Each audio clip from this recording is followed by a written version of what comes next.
You know, it's got the noisiest and the most chaotic and in my opinion, best songs, and it's like a perfect 10 out of 10 record for me.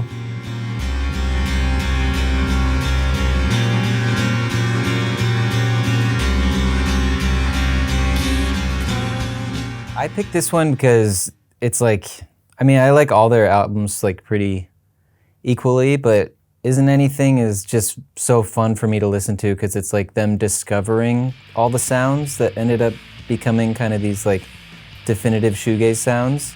And it's just like really like broken and like bad sounding at times. And it has less of like the like dreamy kind of mysterious veneer and more of like, I don't know, like 90s rock coursing through it, or like, I guess it was late 80s. So I guess it has like, yeah, it sounds more of that era. But yeah, I just love like, you kind of forget at moments that it's a shoegaze record, and then this like guitar texture will come in and it's like, it sounds so alien. And yeah, for me, it's the one I go back to the most often because I feel like some of their later records are like so perfect and like mystifying sounding that it's cool to listen to them, but if I ever try to like get inspired, I get like frustrating because it's so hard to like imitate it. But with Isn't Anything, it's just like the songs are kind of more at the forefront, if that makes sense.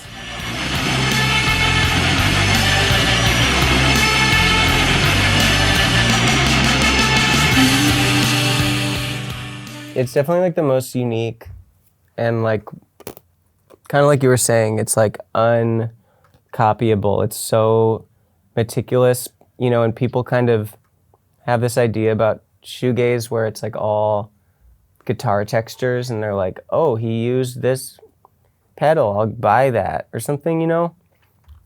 The songs are just so beautiful and like complex in the way that the progressions unfold and the way the parts repeat and stuff. It's like such like, the songs are the best part, you know, and then there's kind of this other stuff, but it's just like a, yeah, uncopyable, like deeply meticulous, amazing record.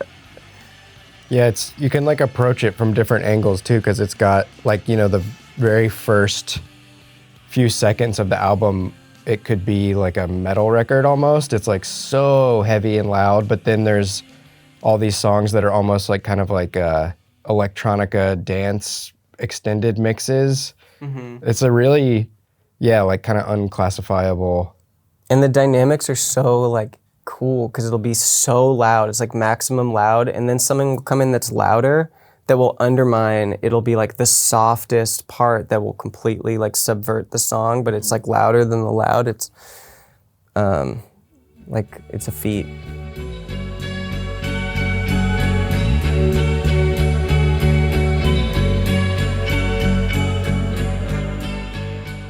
Yeah, I didn't discover it when it came out, but I discovered it in probably like around like 2004, 2005 or something, which is probably about 10 years after it came out, maybe. So it's cool that it has had multiple resurgences maybe, but I also didn't know what shoegaze was, or that was I had never heard that word before. And to me, it was just like cool sounding, sad, beautiful music.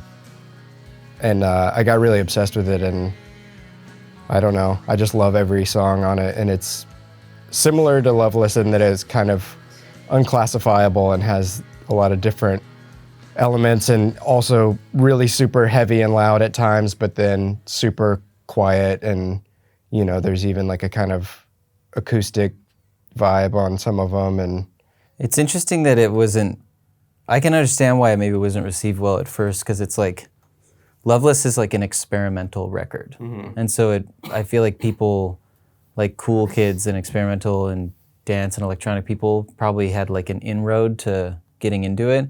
Whereas Souvlaki is like more of a rock record, mm-hmm. but it's like so gauzy that at the time it was probably just sounded like they were like hiding or something. Mm-hmm. But now it makes sense to me that it found a lot of like enduring popularity, because the songs like have this like really anthemic lasting thing. And I feel like the sound and the feeling, that like melancholy that you're talking about, is really emulated now in a lot of like bedroom and like indie pop, not just shoegaze. It feels like something that like, I don't know. Same thing with Mojave 3 too. That kind of like reverbed, kind of like languishing type music. Fans of Oasis would have hated Souvlaki for some reason, because it's like, there's like similar things going on in the songwriting, but like... It's obscured by Yeah. like, you know, effects.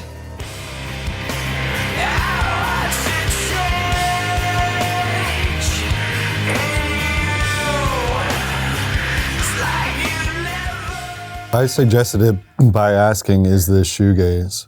Well, I think there's been like a reappraisal of shoegaze, and with kind of this like, it's a term that is getting thrown around a lot, especially in the kind of like trend sphere of like Gen Z TikTok embrace of shoegaze, where bands like, you know, like Duster or something will be categorized as shoegaze, and I think like expanding the world of the genre, I think, is like really cool to me, and Deftones have felt like one that has become like not only just reappraised as being like a shoegaze band, but being reappraised as being like a essential shoegaze band.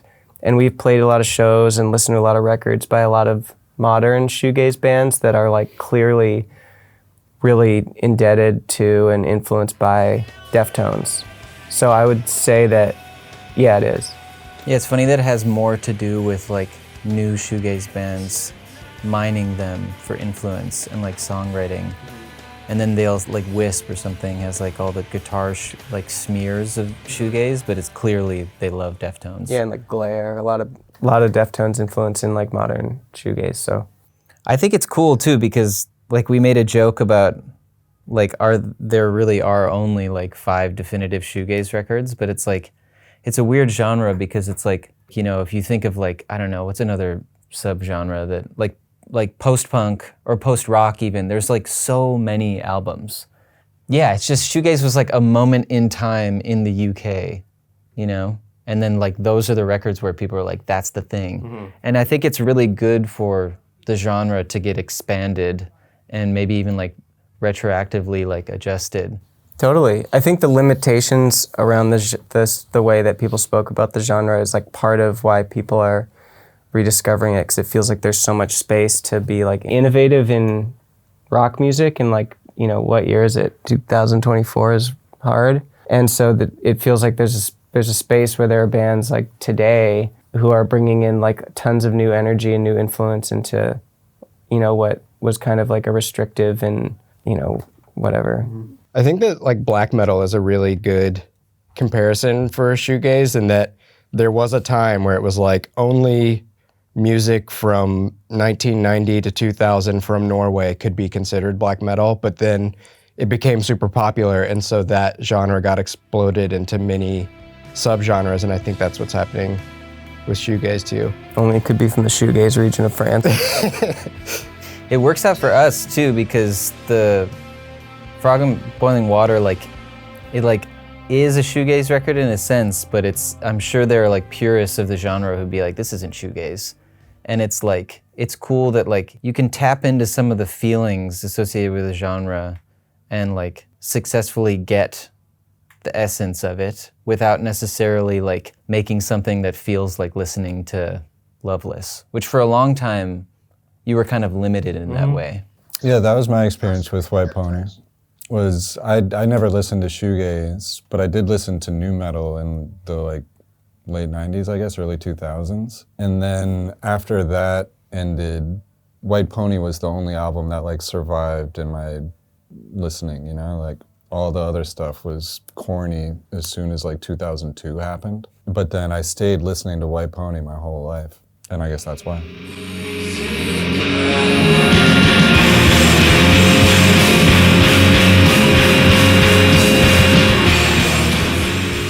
Well, I feel like when we're talking about like how shoegaze has progressed, or like how to be like progressive in like a really restrictive genre, there are like a lot of ways that people have innovated with, you know, like extremely extreme lo-fi production techniques or like songwriting styles or genre blending and this kind of like ADD approach. There's like been incorporating like really kind of like hyper pop synthy textures and all. There's been a lot of like new kind of like styles injected, and I think that Destiny XL is a record that does all of those things. I think that it like kind of set a blueprint for like the future of shoegaze, just in trying out all these different ideas and making a record that's like really, really harsh, but really beautiful with like amazing hooks and tons of ideas to grab onto. And it doesn't really stick on any one idea for too long. It's just like this glut of ideas and like what I consider to be like progression in terms of the genre. So that's why I wanted to throw it on the list, was because I feel like it is representative of a lot of techniques that have been popping up in like, I guess what we would call like fourth wave shoegaze, you know?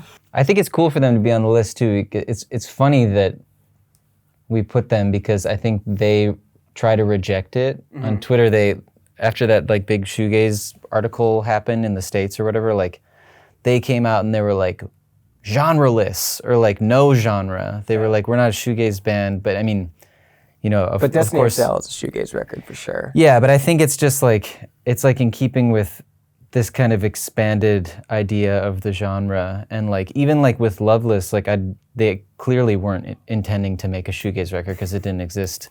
And they didn't like that label back then either. Right. It was like derogatory, yeah.